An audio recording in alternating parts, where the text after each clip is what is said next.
الحمد لله رب العالمين والصلاة والسلام على رسوله الأمين أما بعد فأعوذ بالله من الشيطان الرجيم بسم الله الرحمن الرحيم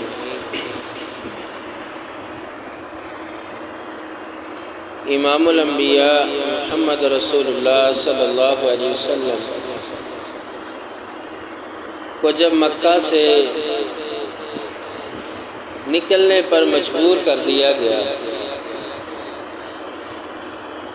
پھر آپ نے اللہ کے حکم سے مکہ کو چھوڑ کر مدینہ کی طرف ہجرت کی، اور صحابہ کرام بھی آپ کے ساتھ ہجرت کر کے مدینہ منورہ تشریف لے گئے۔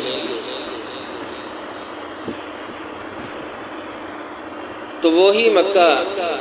کہ جس کو آپ نے چھوڑا تھا، آپ کو چھوڑنے پہ مکہ والوں نے، مشرکین مکہ نے مجبور کر دیا تھا، ان کی مخالفت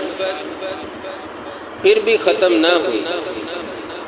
مدینہ کے اندر پہنچنے کے باوجود آپ صلی اللہ علیہ وسلم کے ساتھ مخالفت، محاذ رائیاں، خونی مار کے جنگ و جدال، غزوات ہوتے رہے۔ آپ صلی اللہ علیہ وسلم نے مدینہ میں 10 سالہ زندگی کے اندر 27 غزوات کیے ہیں۔ غزوہ وہ ہوتا ہے کہ جس میں آپ صلی اللہ علیہ وسلم نے خود شرکت کی ہو، وہ جنگ جس میں آپ صلی اللہ علیہ وسلم خود شامل ہوئے۔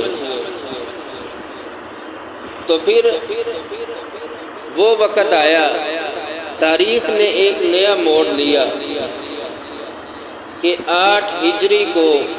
آپ صلی اللہ علیہ وسلم وہی مکہ جہاں سے ہجرت کر کے گئے تھے، اس مکہ کے اندر دوبارہ فاتح بن کے داخل ہوتے ہیں۔ اس مکہ کو فتح کرتے ہوئے آپ صلی اللہ علیہ وسلم اس مکہ کے اندر داخل ہوتے ہیں۔ یا صلی اللہ علیہ وسلم کی 21 سالہ جد و جہد، مسلسل کوشش کا نتیجہ تھا کہ آپ نے مکہ کو فتح کیا۔ اور پھر جب آپ مکہ فتح کرنے کے بعد ساری قیادت آپ کے ہاتھ میں تھی، آپ سربراہ تھے، پھر آپ صلی اللہ علیہ وسلم نے کچھ ایسے کام کیے بغیر کسی مصلحت کے، بغیر کسی جھجک کے، بلا تعمل آپ نے اس پر عمل کیا، وہ کام کر دیے۔ ان میں سے چند چیزیں، چند کام میں آپ کے سامنے بیان کروں گا۔ مکہ کو فتح کرنے کے بعد سب سے پہلا کام جو امام الانبیاء محمد رسول اللہ صلی اللہ علیہ وسلم نے کیا وہ یہ تھا کہ آپ مسجد الحرام یعنی خانہ کعبہ میں داخل ہوئے، اور داخل ہونے کے بعد وہ بت جو مشرکین مکہ نے وہاں پہ رکھے ہوئے تھے، جب آپ مکہ میں سے تو جس کے معاملے میں آپ سے وہ افہام و تفہیم کا معاملہ کرنا چاہتے تھے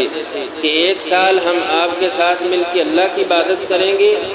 اور 1 سال آپ ہمارے ساتھ مل کر ہمارے ان 360 بتوں کی عبادت کریں گے۔ تو اللہ تعالیٰ نے سورہ کافرون مکمل نازل کر دی کہ اے نبی ان سے کہہ دیں میں اس کی عبادت نہیں کرتا جس کی تم عبادت کرتے ہو، تمہارے لیے تمہارا دین ہے، میرے لیے وہ دین ہے جو اللہ نے نازل کی ہے۔ تو آپ نے وہ 360 بت اپنے ہاتھ سے گرائے، ان کو پاش پاش کر دیا، توڑ دیا۔ اور دوسرا کام امام الانبیاء نے بیت اللہ شریف کے اندر خانہ کعبہ میں سیدنا ابراہیم علیہ السلام اور سیدنا اسماعیل علیہ السلام کی تصویریں بنا کر رکھی ہوئی تھی، ان کو ختم کیا، اور ایک کبوتری بنا کر لکڑی کی وہاں پہ لٹکائی ہوئی تھی اس کو توڑ دیا، اس کو گرا دیا، اور اس طرح خانہ کعبہ کو آپ صلی اللہ علیہ وسلم نے شرک سے پاک کیا۔ یعنی مکہ کو فتح کرنے کے بعد 2 کام جو صلی اللہ علیہ وسلم نے سب سے پہلے کیے اور خود اپنے دستے مبارک سے، اپنے ہاتھوں سے کیے، وہ یہ تھے کہ آپ نے جو شرک کا اڈا تھا اس کو ختم کر دیا۔ اس کی جڑ کاٹ دی، شرک کو سرے سے ختم کر دیا۔ اور پھر تیسرا کام آپ صلی اللہ علیہ وسلم نے حضرت بلال حبشی رضی اللہ تعالیٰ عنہ کو حکم دیا کہ آپ بیت اللہ کی چھت پر چڑھ کر اذان کہیں۔ حالانکہ بیت اللہ کے ساتھ جو جگہ ہے حتیم جسے کہا جاتا ہے، وہ بھی بیت اللہ کی جگہ ہے، بیت اللہ کا حصہ ہے۔ اس کی دیوار 1 میٹر سے زیادہ بلند ہے، لیکن آپ نے اس دیوار پہ کھڑے ہو کر اذان پڑھنے کو نہیں کہا، بلکہ کہا کہ بیت اللہ کی چھت پر، تاکہ مجمع عام کے اندر یہ صدا بلند ہو جائے کہ صرف دین اللہ کا ہے، اور وہ صدا بلند ہو کہ جس میں عقیدہ توحید ہے، اللہ اکبر اللہ اکبر، اللہ سب سے بڑا ہے، اللہ سب سے بڑا ہے، اشہد ان لا الہ الا اللہ، میں گواہی دیتا ہوں اللہ کے سوا کوئی معبود نہیں، واشہد ان محمد رسول اللہ، اور آپ صلی اللہ علیہ وسلم اللہ کے آخری نبی ہیں۔ بیان پوری اذان جس کے ایک ایک لفظ کے اندر اللہ کی توحید بھری پڑی ہے، اللہ کی توحید سے ایک ایک لفظ مزین ہے، تو آپ صلی اللہ علیہ وسلم نے حضرت بلال حبشی رضی اللہ تعالیٰ عنہ کو حکم دیا کہ وہ چھت پہ چڑھ کر اذان کہیں، تاکہ فریقین کو، لوگوں کو یہ بات واضح ہو جائے کہ کبریائی اور عظمت صرف اللہ کی ہے، اطاعت اور بندگی صرف اللہ کی ہے، پوجا اور پرستش صرف اللہ تعالیٰ کی ذات کی ہے، مشکل کشا کارساز صرف اللہ کی ذات ہے، کوئی دیوتا، کوئی دیوی، کوئی فرشتہ، جن، کوئی ولی، اس کی صفات کے اندر، اختیارات میں آپ صلی اللہ تعالیٰ کے اختیارات میں ذرا برابر بھی شراکت دار نہیں۔ اور چوتھا کام جو آپ صلی اللہ علیہ وسلم نے کیا وہ یہ، آپ نے مکہ کے اندر اعلان کروا دیا کہ جو مسلمان ہے، جو اللہ اور آخرت کے دن پہ یقین رکھتا ہے، وہ اپنے گھر سے بت کو ختم کر دے، بتوں کو توڑ دے، یعنی شرک کو جڑ سے کاٹ دے۔ اور پانچواں کام، آپ صلی اللہ علیہ وسلم نے جب جزیرۃ العرب کے اندر آپ کی قیادت تھی، آپ سربراہ بن گئے، تمام قبائل آپ کے زیر قیادت آ گئے، تو پھر آپ نے صحابہ کرام کو مکہ کے علاوہ مختلف علاقوں کے اندر، مختلف قبیلوں کے اندر آپ نے بھیجا، اس کام کے لیے کہ جو انہوں نے اپنے پاس بت بنا کر رکھے ہوئے تھے، جن کی وہ پوجا پاٹ کرتے، جن کی عبادت کرتے، ان کو مسمار کرنے کے لیے، ان کو توڑنے کے لیے، ان کا کلا کما کرنے کے لیے آپ صلی اللہ علیہ وسلم نے صحابہ کرام کو بھیجا۔ تو ان میں سے قریش مکہ اور بنو کنانہ، یہ ایک بت عزا، بت کا نام ہے، اس کی پوجا کرتے، تو اس کی طرف آپ صلی اللہ علیہ وسلم نے حضرت خالد بن ولید رضی اللہ تعالیٰ عنہ کو 30 افراد کے ساتھ بھیجا کہ جاؤ اس شرک کے اڈے کو پاش پاش کر دو، ختم کر دو۔ اور پھر قبیلہ بنو حذیل کے بت سوا کی طرف، ودّن ولا سواء ولا یغوث ویعوق ونسرا، جو حضرت نوح علیہ السلام کی قوم کے 5 بت تھے، ان میں ایک بت سوا تھا، تو اس کی پوجا قبیلہ حذیل کے لوگ کرتے تھے، تو اس کی طرف آپ نے حضرت عمر بن عاص رضی اللہ تعالیٰ عنہ کو بھیجا کہ اس کو ختم کر دو، اس کو توڑ دو۔ پھر قبیلہ اوس اور خزرج کی طرف سعد بن زید اشعری رضی اللہ تعالیٰ عنہ کو بھیجا کہ وہ لوگ بت منات کی پوجا کرتے تھے، تو اس کو ختم کر دیا جائے۔ قبیلہ طے کی طرف آپ نے سیدنا علی رضی اللہ تعالیٰ عنہ کو بھیجا، 150 افراد کے ساتھ یہ دستہ بھیجا کہ جاؤ یمن کی طرف چلے جاؤ، اور جس بت کی وہ پوجا کرتے ہیں اس کو ختم کر دو، توڑ دو۔ طائف کی طرف، طائف میں ایک بہت بڑا قبیلہ ہے بنو ثقیف، وہ لات بت کی پوجا کرتے تھے، تو آپ نے اس کی طرف خالد بن ولید رضی اللہ تعالیٰ عنہ کو بھیجا کہ جاؤ طائف چلے جاؤ اور اس بت کو ختم کر دو، توڑ دو۔ پھر اس کے بعد سیدنا علی رضی اللہ تعالیٰ عنہ کو آپ صلی اللہ علیہ وسلم نے کئی اور کام بھی سونپے، جن میں سے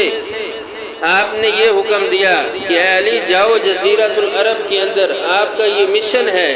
آپ کا یہ کام ہے کہ جہاں پر بھی دیکھو کوئی تصویر لٹک رہی ہے، اس کی تصویر بنی ہوئی ہے، اس کو ختم کر۔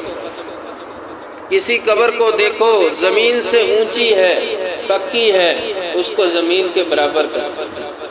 تو آپ نے یہ سیدنا علی رضی اللہ تعالیٰ عنہ کو یہ کام دیا، یعنی ہر وہ جگہ جو شرک کا اڈا تھا، جہاں پر شرک کیا جاتا تھا، غیر اللہ کی عبادت کی جاتی تھی، آپ نے اس چیز کو ختم کرنے کے لیے صحابہ کرام کو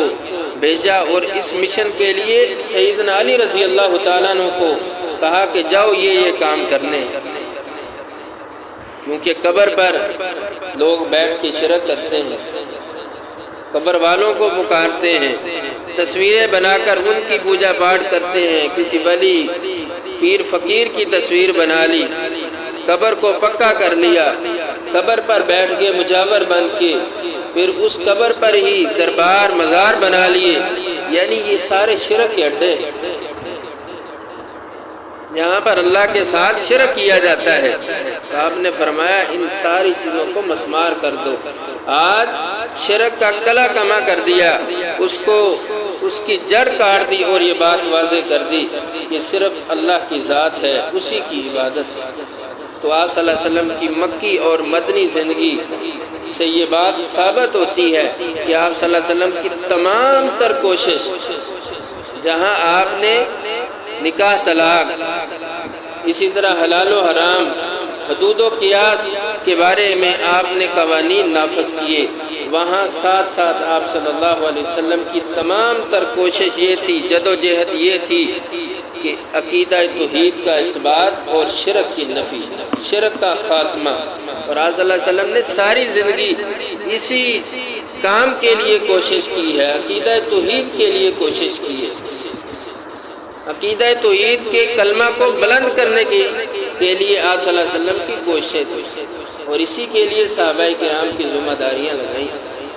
تو عقیدہ توحید یہ بہت ضروری ہے ایک مسلمان کی زندگی میں، اس کے بغیر کوئی چارہ نہیں، اس کے بغیر کسی عمل کا اللہ کے ہاں قبول ہونا یا کوئی بھی عمل اللہ کے ہاں قابل قبول نہیں۔ تو اللہ تبارک و تعالی ہمیں عقیدہ توحید پر کار بند رکھے، جب تک زندگی ہے عقیدہ توحید پر اللہ تعالیٰ قائم رکھے، اور جب خاتمہ ہو تو عقیدہ توحید پر خاتمہ ہو، یہی نجات کا ذریعہ ہے۔ اللہ تعالیٰ عمل کی توفیق دے۔ وآخر دعوانا